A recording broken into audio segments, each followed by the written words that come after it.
Going to call this tribal council meeting for December to order. Dora, would you please give the invocation?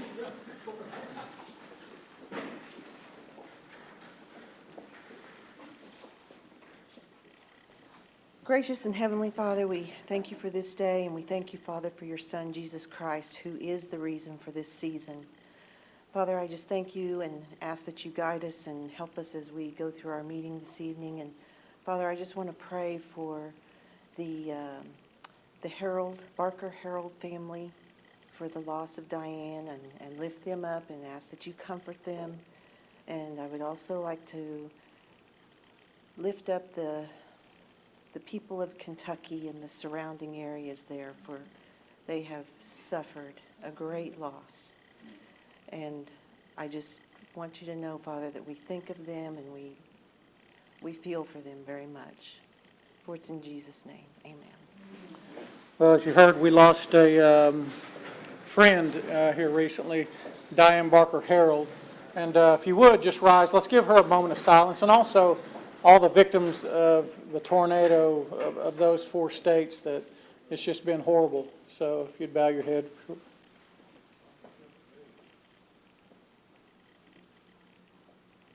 Okay, thank you.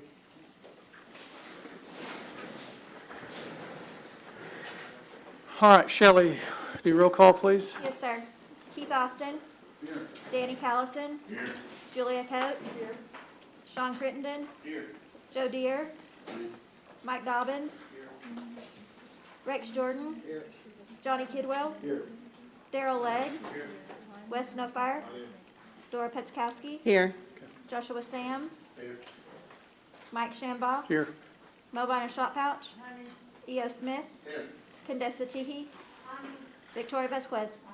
We have a quorum. All right. Everybody's had a chance to look at the minutes. Could I have a motion? Second. We have a motion and a second. All in favor? Aye. Opposed? Okay. Next we have the State of the Nation address with Chief Chuck Hoskin Jr.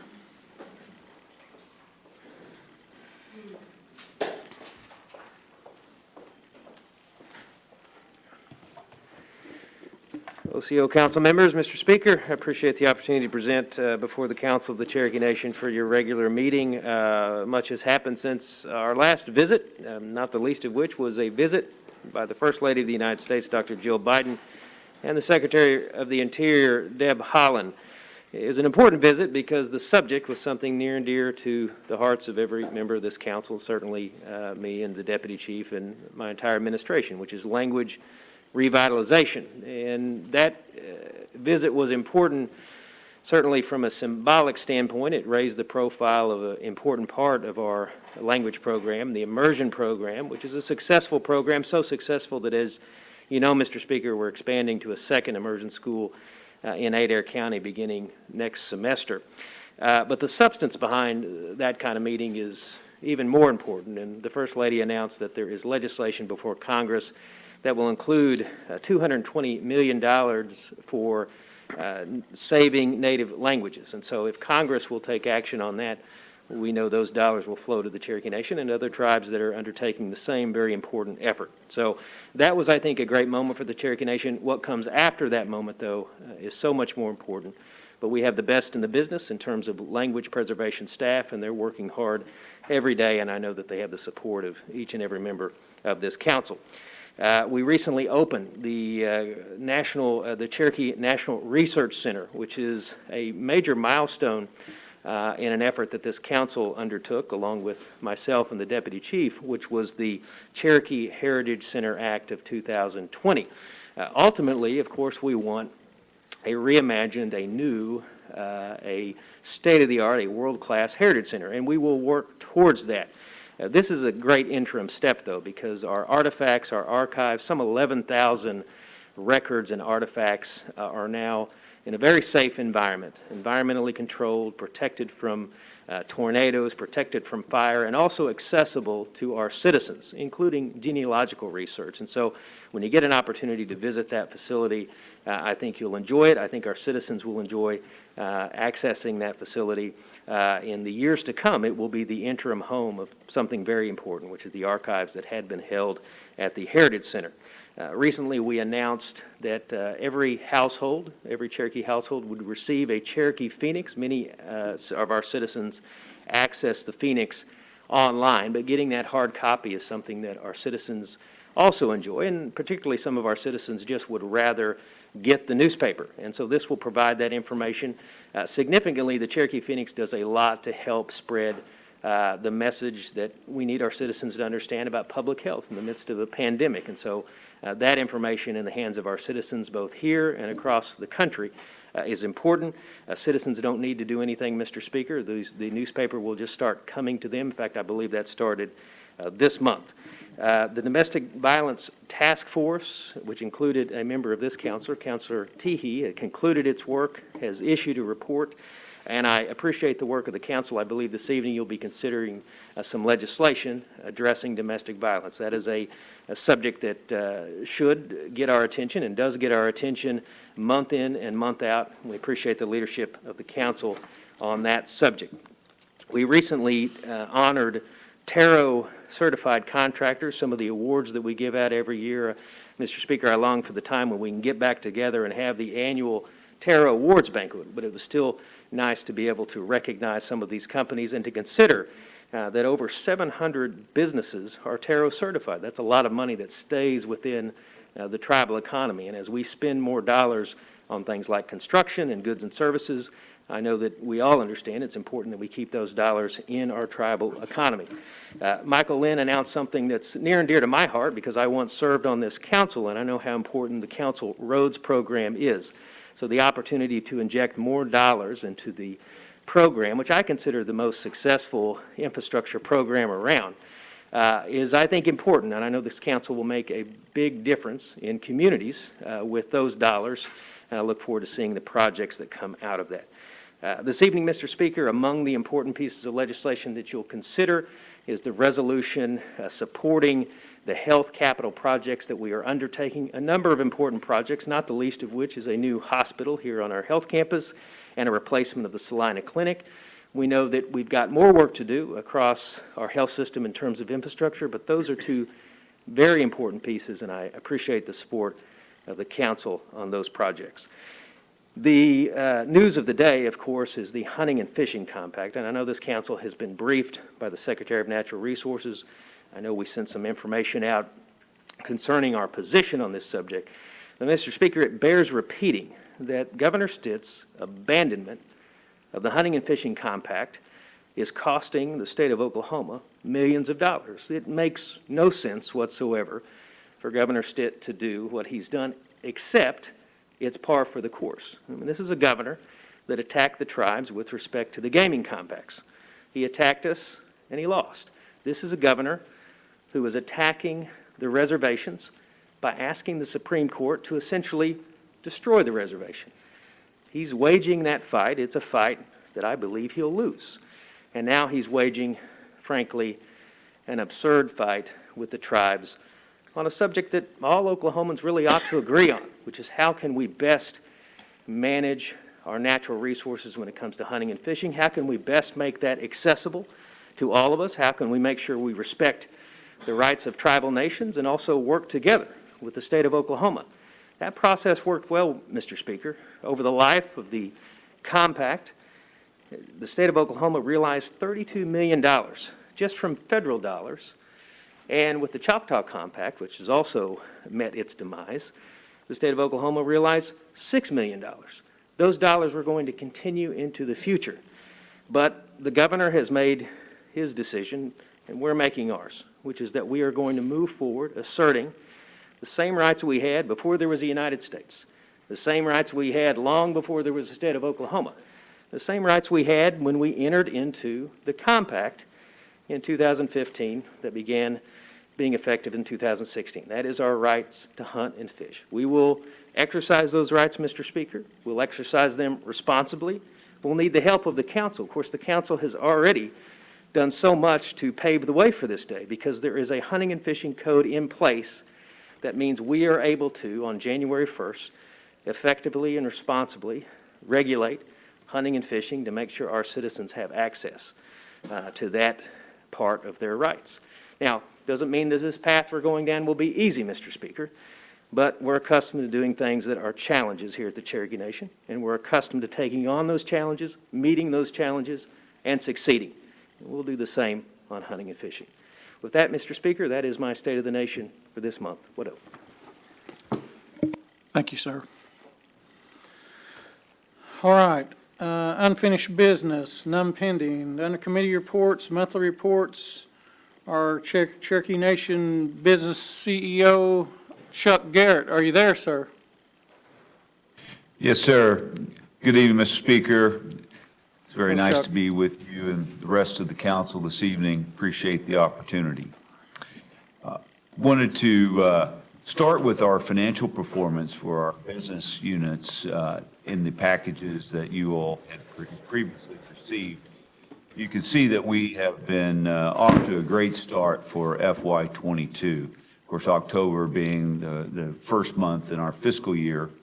Both business lines really had a tremendous month, and I'm glad to give you a little foreshadow that no one slowed down for November either. So both business units running hard, and of course, you know, we give the credit where credit is due, and that is with our employees. And we have been continuing to work hard, making certain that we are measuring compensation in the marketplace and making certain that we're competitive both from a pay and benefits perspective.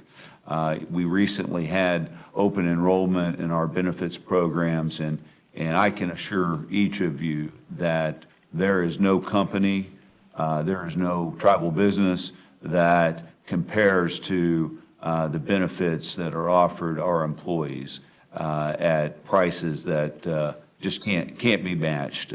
So we are very proud of that. In addition to standard benefits and some of the financial benefits, long-term financial benefits such as 401k, which we match up to 6%. We also offer an employee assistance program that I wanted to highlight for you this evening.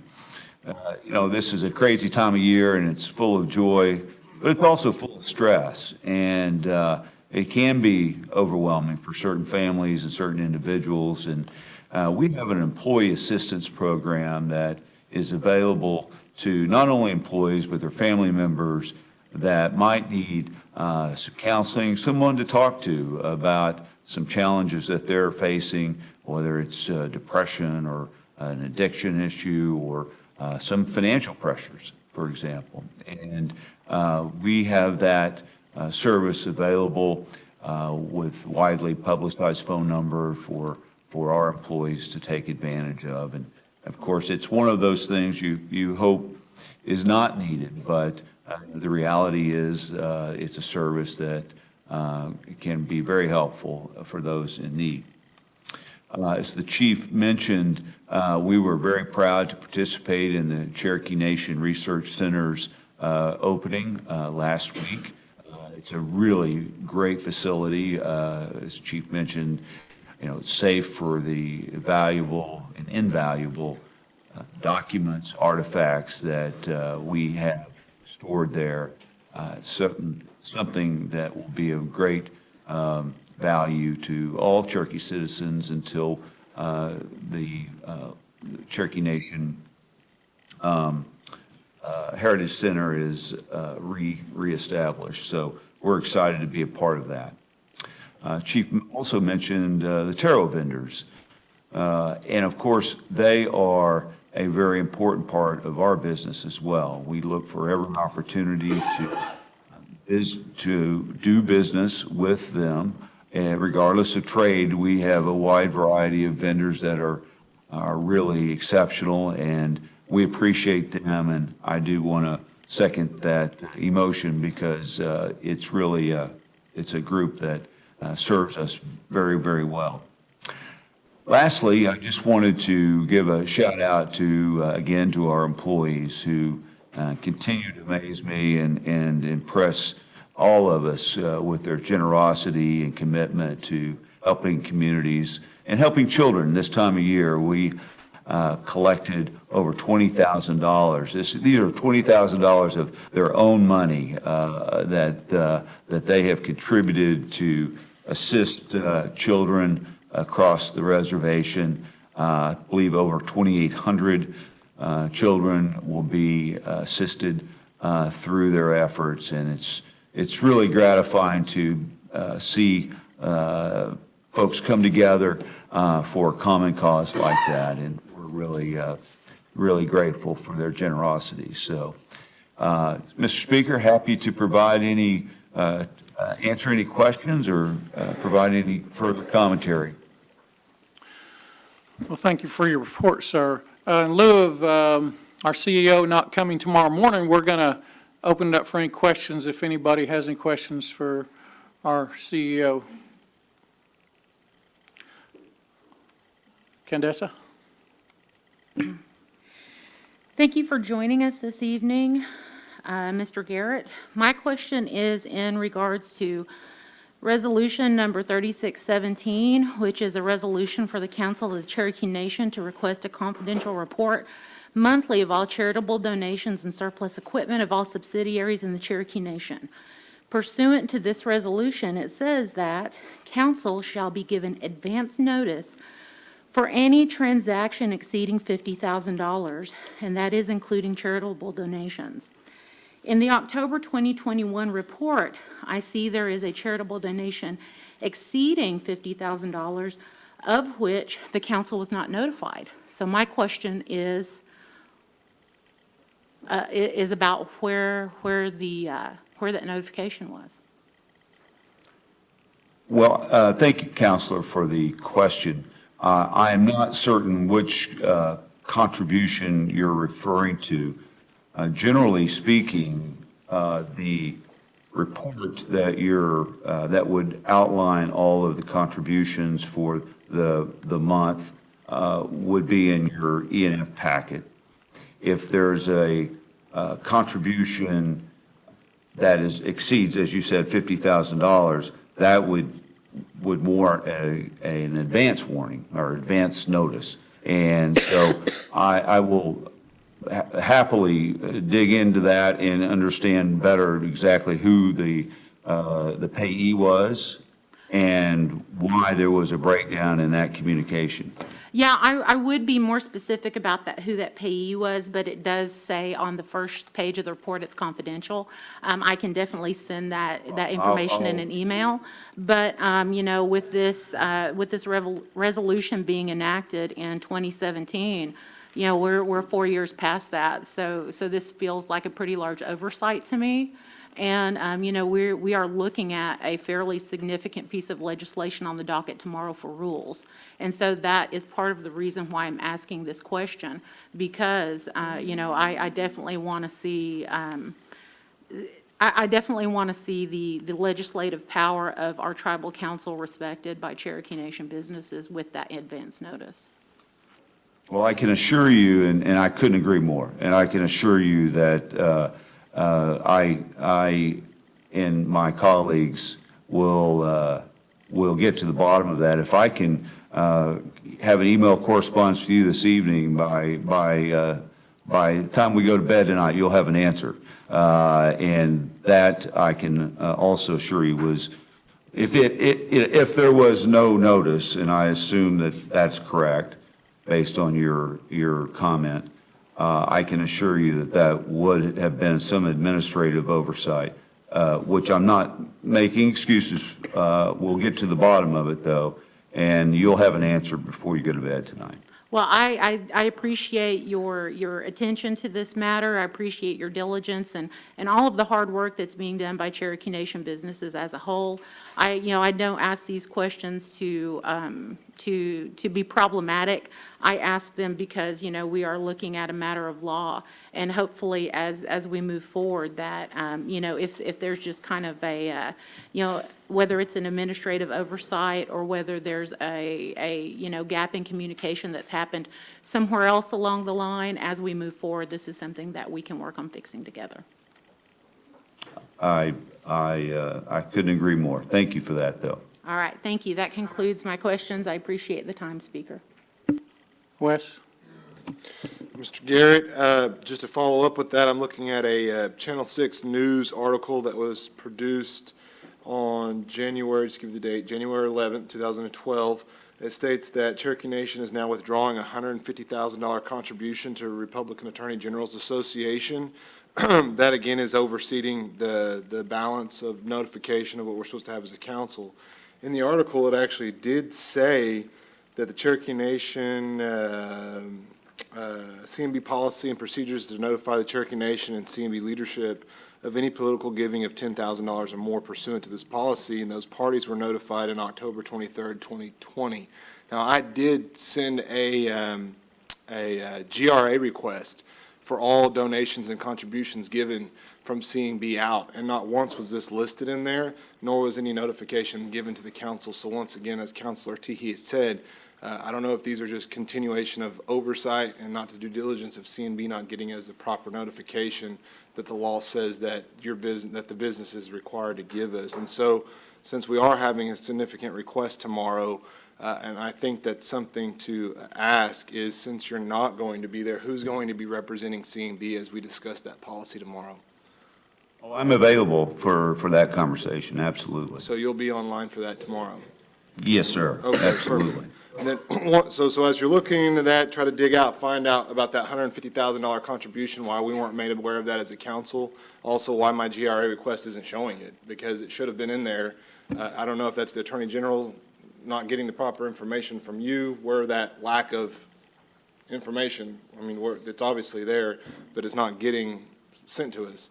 And the other thing is, we have what, 4 different health servicing companies with Cherokee Federal now. We have Cherokee Nation Assurance, Cherokee Nation Health Services, which sounds a lot like CNHS, the Cherokee Nation Health Services, the Cherokee Nation Healthcare Services, Cherokee Nation Operational Solutions, and Cherokee Nation Technology Solutions, right? Those are all part of our healthcare umbrella. Do those? Those are all small business, yes, SBA companies that we manage. Do yes. those help any of our current healthcare situations, like any of our health services that we have? Are they complementary to those?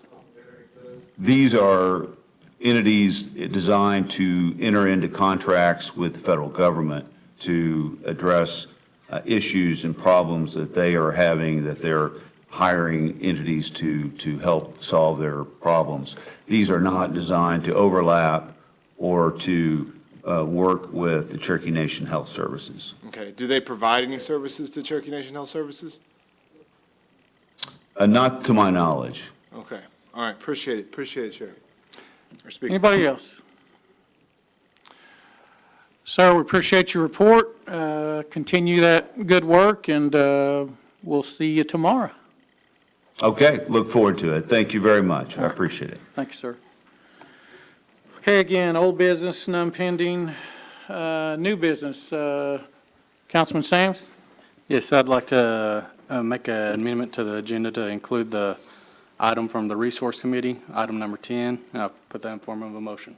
Second. Okay, we have a motion and a second to amend the agenda. All in favor? Aye. Opposed? Okay, and it will go down out of the Resource Committee as number 10. All right, under new business, number 1, Dr. Dobbins, would you take that, sir?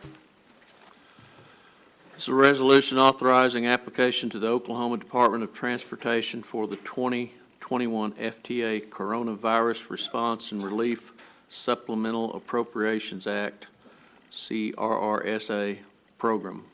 I move for its approval. Second. Okay, we have a motion and a second. All in favor? Aye. Opposed? Okay, motion carries. All right, out of Rules Committee, number 2, Keith, would you take that, please? Yes, sir. This is a resolution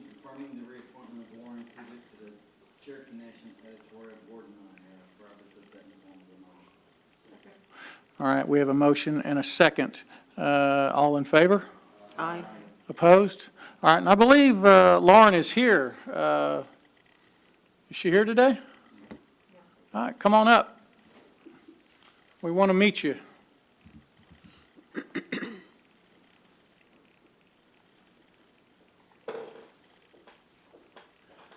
Well, congratulations, ma'am. Just introduce yourself and let us get to know you a little bit. Lauren Cusick. I'm pleasured and honored to serve as the chair of the Cherokee Phoenix Editorial Board for a second term. We've been a part of some great successes over the last few years, and I'm looking forward to the new chapter and moving forward. Just as Chief mentioned earlier, the Cherokee Phoenix for All is a huge lift, and I'm so excited to be part of that. I'd like to thank Councilors Austin and Callison for your support, as well as the rest of the Tribal Council. This is truly an honor and a privilege. Thank you all. Wadow. Yes, ma'am. Congratulations. All right, number 3. Victoria, would you take that? Yes, this is a resolution confirming the appointment of Susanna Plum Scott as a board member of the Cherokee Nation Foundation. Move for its approval. All right, we have a motion and a second. All in favor? Aye. Opposed? Motion carries. Number 4, Councilman Kidwell, would you take that? Yes, this is a resolution confirming the appointment of Jeff Limore to the Cherokee Nation Sequoia High School Board of Education. I put that forward in the form of a motion. Second. We have a motion and a second. All in favor? Aye. Opposed? Okay. Opposed? Motion carries. Number 5, Councilman Callison, would you take that? A resolution authorizing a limited waiver of sovereign immunity for the purchase of property from Oklahoma Ordinance Works Authority. I put this in the form of a motion. We have a motion and a second. All in favor? Aye. Opposed? All right, motion carries. Number 6, Joe Deere, would you take that, please? This is a resolution in support of certain healthcare capital projects under the Respond, Recover, and Rebuild Plan. I put that in the form of a motion. Second. We have a motion and a second. All in favor? Aye. Opposed? All right, number 7, Councilman Crittenden, would you take that? Yeah, an act amending the Comprehensive Building Naming Act of 2021. Put that in the form of a motion. Second. We have a motion and a second. All in favor? Aye. Opposed? All right, motion carries. Number 8, Candessa, would you take that? This is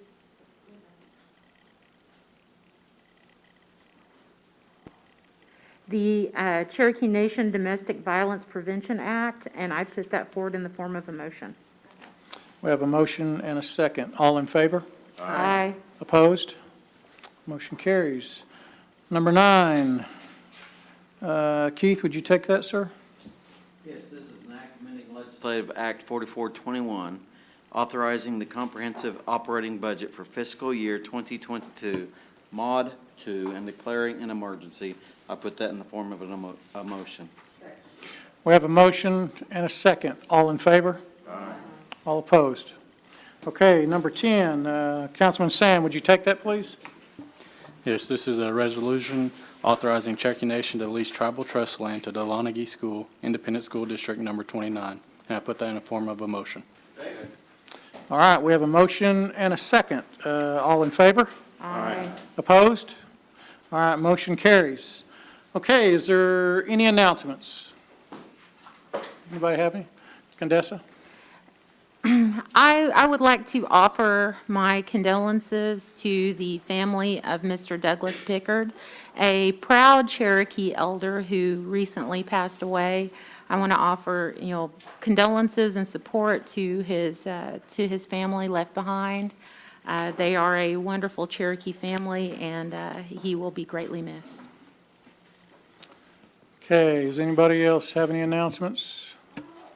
Okay, Dora?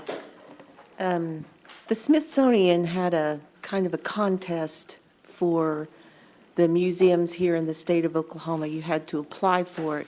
They picked, I believe it was either 6 or 7 museums to do feature a rural crossroads exhibit.